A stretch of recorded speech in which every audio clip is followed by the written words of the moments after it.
Create the vlog. The content of your vlog is to create your own talk show.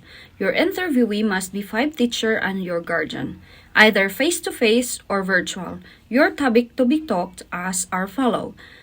Do teachers have the right to validate their emotion in front of the class if they could no longer contain their emotions?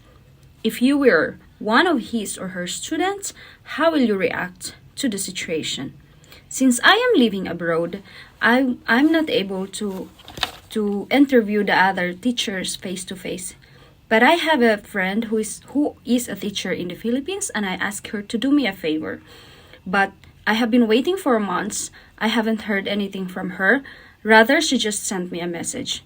It seems very impossible for them to make the small video clip by answering the questions.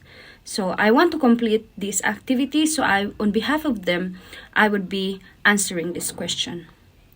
So in the Philippines and in the other country, we have different culture. So we cannot compare between Philippines and the other country. We have different ways and techniques how to educate our students.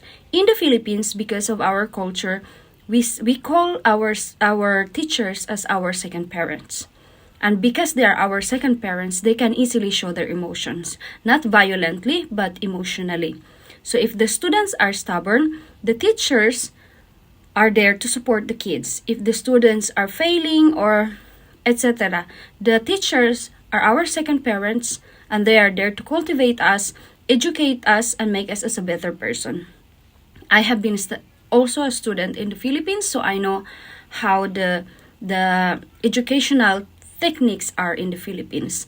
But on the other hand, in the other country, if you're a teacher and you have concern about your student, you cannot show your emotion.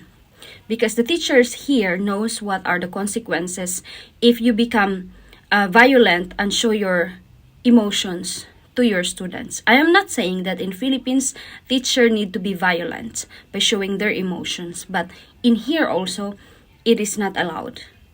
Unlike the Philippines, it's still okay to show your emotions. But in here, there is consequences towards the teachers and the students. So if you have concern about your student, you need to go through the parents. You need to tell the parents first and discuss.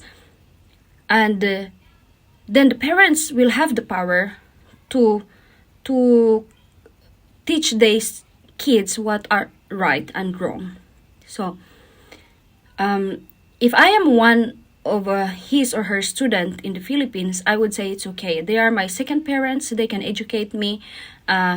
They would, if there is no reason of being emotional, the teachers are not very emotional if there is without any reason. So it is totally fine for me that the teachers can show their emotions rather than being like in the other countries. The kids are a little bit stubborn because they know that they don't have power.